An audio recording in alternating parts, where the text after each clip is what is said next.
And good morning, everybody, and welcome to our Friday How to Take Over the World session. By way of introduction, my name's Mark. For those of you who don't know the history to this session, I'm going to just give you a quick background to it.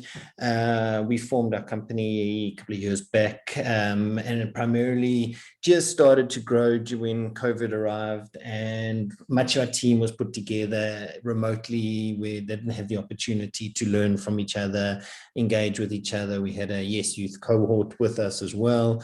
And it was very difficult to kind of grow and learn and kind of have the social element that came out of a normal office working environment. And that led to the creation of these Friday morning sessions. Effectively, what happens is there are two presenters each week who take the responsibility for presenting something that they have learned during the week. And that could include everything from a new language. Last week, there were technology tips. There were tips around sales, growing your small business, etc., etc. And it just really gave you an opportunity to learn about the people behind the team, what are their interests, where there are kind of, often people get pigeonholed into roles. It was quite nice. You get to see where people have passions and interests and things that we can apply to the clients that we work with. So that's really just the background to it. We started getting requests last year whether we could open this up to other people. And we started last week where we did open it up, and it was quite nice to be able to get some input from the attendees, but also to be able to share it on YouTube and people being able to learn some practical tips that they can apply to their own business. So that was really what we've kind of looked to do with these sessions. And obviously it helps us to interact with clients, potential clients, and other kind of industry stakeholders. So we hope you enjoy it from that perspective. Normally, I just give a quick operational update from our side. Probably the most exciting thing that we've worked on this week after 6 months of peddling to get it over the line, we creating 100 youth jobs. It was actually technically 109 youth jobs in conjunction with Pizza Hut South Africa and the Youth Employment Service. Those youth are going into a variety of roles, including healthcare, education, social impact initiatives, YCC, which is a youth content collective, and then the Click Foundation, which is involved with early stage children's literacy. Emma's going to be meeting up with the guys from SME.tax next week in Durbs, and they're going to be doing some work where she'll be doing some education sessions with some of the entrepreneurs as part of a project with one of the mining companies there. We've heard that we have another unofficial go-ahead on one of the other projects with one of the mining companies that we work with. They'll be rolling out a variety of micro franchises, including a scooter project, sanitary pad manufacturing initiative, and a couple of other entrepreneurship initiatives. So we really do enjoy job creation through kind of high social impact projects. It has been a busy week in general. I know that Anay has been putting out a lot of proposals, and Nicole has been working on quite a lot of content for our clients. We're also putting together, you'll see some communication around this shortly, but we're putting together a guide of the DTIC incentives. So for those of you who don't know, there are about 200 different incentives that are out there at the moment for manufacturing and industrial businesses to get industrial support and financial and non-financial support from like the DTIC. We'll be putting that incentives guide out in the first quarter of 2022. So keep an eye on our social media for more of that. And with that, Sam, I'm going to hand over to you to present for today. Awesome. Thank you, Mark. Good morning, everybody. I'm Sam Metcalfe, and I'm a Human Capital and Client Relations Executive at Decusatio. And I'd also like to extend a warm welcome to everyone who is on this morning, and thank you for joining. This morning, I'm going to be presenting on how to improve your memory. Why would you want to improve your memory or have good memory? Good memory takes effort and stimulation of the mind. It forces the practice of concentration. Improving your memory will thus improve your ability to focus. Similar to my previous point, by improving your memory, you improve your ability to learn, because the more you know, the more you can learn. To be an expert in any field, you need to have the knowledge of the existing information at your fingertips. And how do you retain information? By having good memory. What does science have to say about memory? When we learn something, even as simple as someone's name, we form connections between neurons in the brain. These synapses create new circuits between nerve cells, essentially remapping the brain. Those synapses get stronger or weaker depending on how often you are exposed to an event. The brain takes short-term memories to long-term memories via a process called consolidation. Memory improvement is highly reliant on the health and the vitality of the brain. So tip number 1 to improve your memory is diet. Reduce your sugar intake. Eating too much added sugars has been linked to many health issues and chronic diseases, including cognitive decline. Increase your fish oils. The study of 36 older adults with mild cognitive impairments found that short-term and working memory scores improved significantly after they took concentrated fish oil supplements for 12 months. Many studies have shown that consuming fish and fish oil supplements can improve your memory. Did you know obesity is a risk factor for cognitive decline? Maintaining a healthy body weight is essential for your well-being and is one of the best ways to keep your body and mind in top condition. As seen in the picture, a healthy BMI is between 15.5 and 24.9. Tip number 2 is exercise. 144 people aged 19 to 93 showed that a single set of 15 minutes of moderate exercise on a stationary bike led to improved cognitive performance, including memory. Many studies have shown exercise may increase the secretion of neuroprotective proteins and improve the growth and development of neurons, leading to improved brain health. Yoga and meditation. Meditation increases the gray matter in your brain. This gray matter contains neuron cells, which is where the process of remembering something begins. The older you get, your gray matter depletes. So by meditating, you can increase that gray matter and thus improve your memory. Meditation also reduces your stress, which leads to my next point. Tip number 3, reduce your stress. When you are stressed, hormones are released in your brain, one of which is called cortisol. And as you can see, cortisol negatively affects a lot of things in your body. Cortisol has been linked to the impairing of the brain's memory process system. Thus, it is important to find ways to reduce your stress. Ways you could reduce your stress is reducing triggers of stress, reduce your caffeine intake, spend time with the right people, learn to say no, take deep breaths, and practice mindfulness.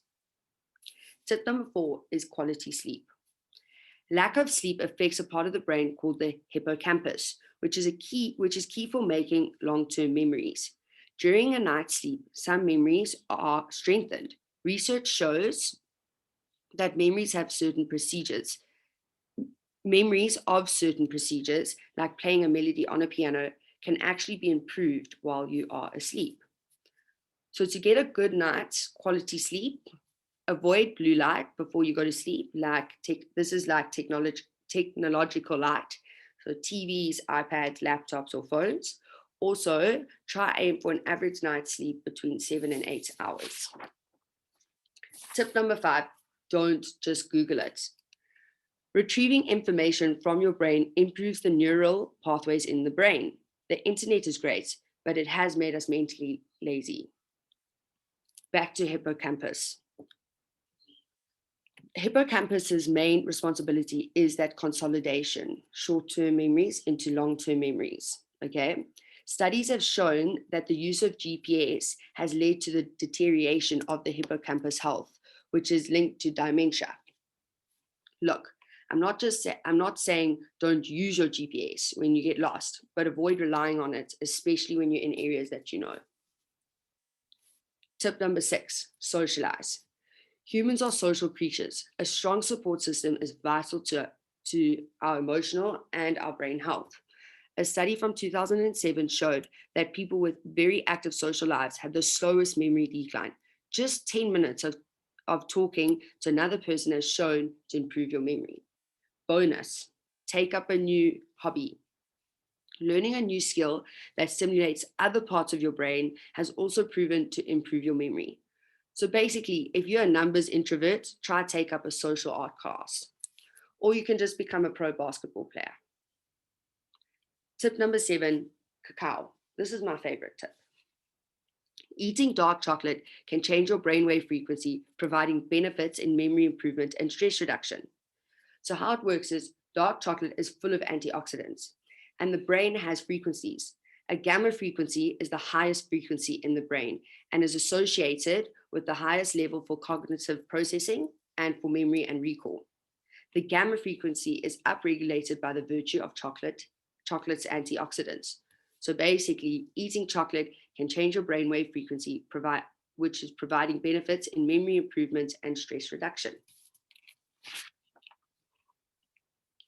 So if you want to improve your focus, your ability to learn, and become an expert in your field, follow these tips. Eat better, exercise, manage your stress, quality sleep, don't just Google it, socialize and find new hobbies, or you can just eat chocolate.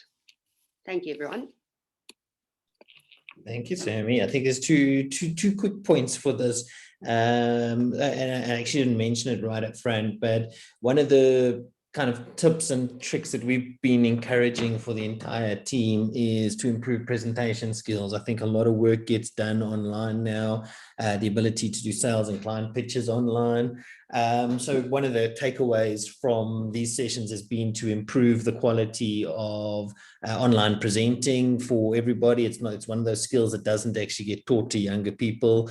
So it was very keen that it's very clear that being able to present online is a critical skill that you guys are all going to have to develop. So, and Sam, your presenting has come a long way since you started out, and well done on that. I think Raquel would be very proud of that. And then the second point being, I mean, just the tip on the exercise, and I mean, I know we're very guilty of it, but you know, the World Health Organization, and Amber will know this as well from the stuff that she's doing. World Health Organization reckons that the average South African doesn't do 14 minutes a day of exercise, which has led to things like the obesity crisis that the country is facing at the moment. And that's one of the reasons she's driving that dynamic body technology campaign at the moment to find clients to make use of that wellness offering that they've got. And it's a big problem for South Africa, and particularly for the last 2 years where we've kind of been locked up. So the importance of exercise is critical there. Anybody else got any comments?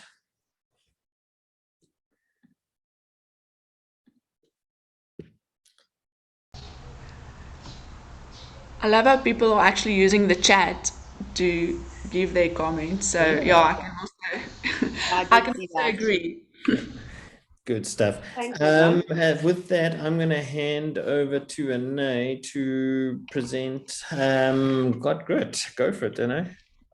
Thanks, Mark, and thanks, Sam. I must say, my favorite tip is definitely also to eat more chocolates. And I see that Paula has also noted in the chat that she liked your hippocampus presentation, and I think that we will all remember that because you were memorable in your presentation. So thanks for that, Sam. In today's presentation, I'm going to speak about do you have grit? But it didn't sound nice to say, do you have grit? So I'm just asking, do you got grit? So I think the first place where we should probably start is to just say, but what is grit? Angela Lee Duckworth is an American psychologist who has done a lot of research on grit, and she defines it as our passion and perseverance towards reaching a long-term goal. If we look at grit, we will see that it's actually an acronym for growth, resilience, instinct, and tenacity. And before we look at what it is or what it entails to have grit, I want you to reflect on the following questions when we look at the different elements. When we look at growth, how likely are you to go and seek new or fresh ideas to help you to succeed? Do you have resilience? Can you bounce back from adversity, and can you use adversity? Do you perceive yourself to have good instincts? Can you go after your goals in the best way possible? Or are you actually pursuing it in the hardest way and not looking for the best way possible? Do you have tenacity? Can you persevere and persist? Or do you give up easily? When we answer these questions, I'm sure that all of us have grit to some extent. I don't think we could actually survive the past 3 years without having any form of grit. But I want to pose the question this morning. Are you as gritty as you used to be? And you're going to see me using a metaphor a little bit later. Do you still have bounce? So, when we say, are you as gritty as you used to be? Your first initial answer is probably yes. Why? What would have changed? Earlier this week, I read an article that with the heading 6 Things Killing Small Businesses in South Africa Right Now. This morning, I actually opened the News 24 app, and one of the headings was how to prepare for the worries of rising prices in South Africa. Prepare yourself to worry in 2022. This is all around us. We are surrounded with negative news that steal our bounceability. To give you an idea as to how evident this actually is, the Ohio State University and Everyday Health has done a study with more than 3,500 Americans. And when they were asked the question, how resilient are you, or do you perceive yourself to be resilient? 83% of the people thought they had high levels of mental and emotional resilience. When after being tested, only 57% scored as resilient. This is a big problem, because if we perceive ourselves to be in a certain way, and when we are tested, the outcome is that we are not, we are living in a fake sense of reality. So I've spoken about resilience quite a bit. Yes, this presentation started with grit, but one of the elements of grit is resilience. And in my perception, or in my perspective, resilience is that one thing that will actually help you to achieve your long-term goals. So we've defined grit as the perseverance to actually achieve long-term goals, and resilience is one of the elements. So resilience is the ability to withstand adversity and bounce back from difficult life events. And I want to ask the question, how bouncy are you? This morning I'm going to use a metaphor to express this a bit further. If we look at how bouncy we are, I want you to actually look at a tennis ball. A new tennis ball are resilient. Why? Because it's fluffy, it's full of color, and it's full of bounce. An old tennis ball can be perceived to be resilient, but it loses its fluff, it loses its color, and here is where the problem lies. It can still bounce, but what does it take to actually make it bounce as high and as much? If you've ever played with an old tennis ball, you would know that you have to throw it a lot harder and that it doesn't bounce as high as a new tennis ball. It actually started bouncing and then it kind of waters down to be like So when you look at being resilient, all of us perceive ourselves to be new tennis balls. But when you go back to ask yourself those questions that we asked ourselves when we unpacked the elements of grit, how resilient are you really? Are you still a new tennis ball? Or have you actually become a little bit old in the last few years? Yes, we have aged naturally, but that's not what I mean. Does it take a bit more to get you to bounce as high as you used to bounce? Maybe prior to COVID or whatever you are experiencing right now. If your answer is yes, I want you to get your bounce back. And this is actually quite easy. The only 3 things you need to do to actually get your bounce back is to focus on your own individual strengths, build relationships and community, and to watch your words. I've referred to a negative article this week. That was not, in essence, a negative article. It was just phrased in a negative way. If the article read 6 opportunities that small businesses now in South Africa can use to grow, that would have already put you in a different mindset. So, let's start at number 1. Focus on your own individual strengths. When you when you look at you as the best version of being you and stop comparing yourself to other people, you will be able to focus on your own individual strengths and regain your bounceability to bounce high as an individual tennis ball. Number 2 is to build relationships and community. When you actually plug into the people around you who love you and who care for you, you will also regain your bounceability. What sometimes happens is that we lose our fluff and we lose our bounce in a world where we compare ourselves. And when we go back to the people that knows us best, they oftentimes remind us of who we are and what we need to bounce high. The third and last one I've unpacked quite a bit already is watch your words. This week I want to challenge you to not necessarily focus on the negativity when you speak. When you speak, start using words like opportunity and possibility, and refrain from using words such as problems and obstacles. So, are you as gritty as you used to be? I hope the answer is definitely no, and that you are actually grittier. Thanks, guys. That is me for this morning. Thanks, Anae. Yeah, so I mean, I think I've got a couple of comments, and then I'll open it up to everybody else as well. But I mean, one of the reasons I really enjoy working with you guys is that, I'm a little bit old and jaded, so I often have this perception of what's not going to work, or I try and be the realist in the room. And I think sometimes it's really nice to be able to have a young team that can actually look at things through completely different lenses. And it's the whole thing about watching your words and watching what you read, etc. I mean, I obviously I come out of a News 24 background, and it's quite interesting that box that they've got in the top right hand corner where it says most read articles. It almost becomes a self-fulfilling prophecy. So it identifies what you were. And at one point they were even testing it around about the time the algorithm when they were doing the Oscar Pistorius trial.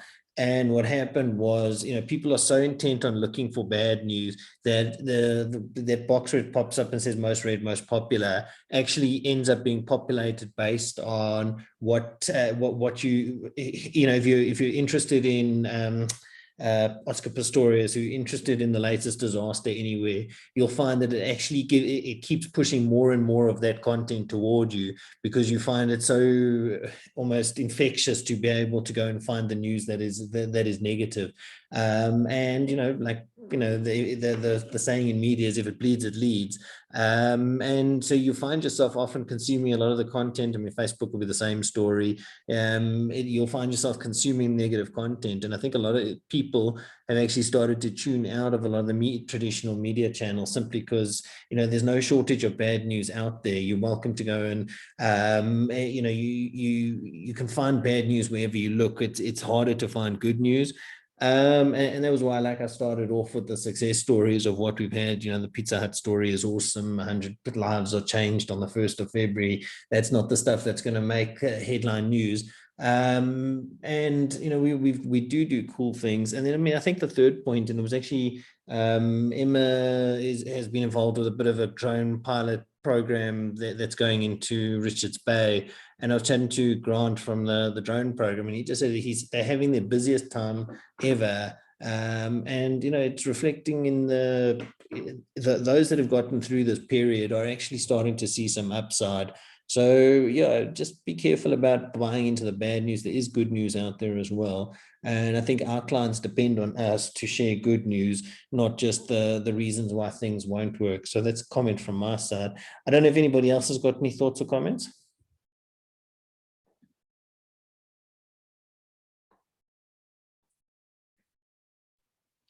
And just thank you so much. I think it is a very important thing to consider also, like, that we're stronger than we think we are, and we should just keep persevering. Thanks, Sam. Yeah, and it's possible to actually bounce as high as you used to bounce. Yeah, and I think remembering also that a lot of our work that we do works with small businesses. And, I wrote a column, I think 2 years ago. It was that one that was in the State of the Nation. And I remember this guy, he was actually a life coach of all things, and he wanted some help growing his business, and all he could do in the entire meeting was complain about everything that was wrong in South Africa. There was corruption, there were taxes, pick something, there was an issue. And I sat in on a couple of calls with him pitching for business. And he was sitting there just explaining all the reasons that why South Africa is not going to work. But do you want to take my life coaching skills as something to help you grow your business? I mean, what kind of message is that sending to potential clients? And it's exactly to Anae's point, is watching your words. You really do have to think about the message you convey. We don't need to be eternal optimists, but optimism and enthusiasm goes a long way. Any other comments from the team? I think everybody's shy now that we have external eyes on us as well, but it's fun to see. Any of the delegates or attendees have any questions, comments, or anything that they'd like to throw into the mix before we end this call?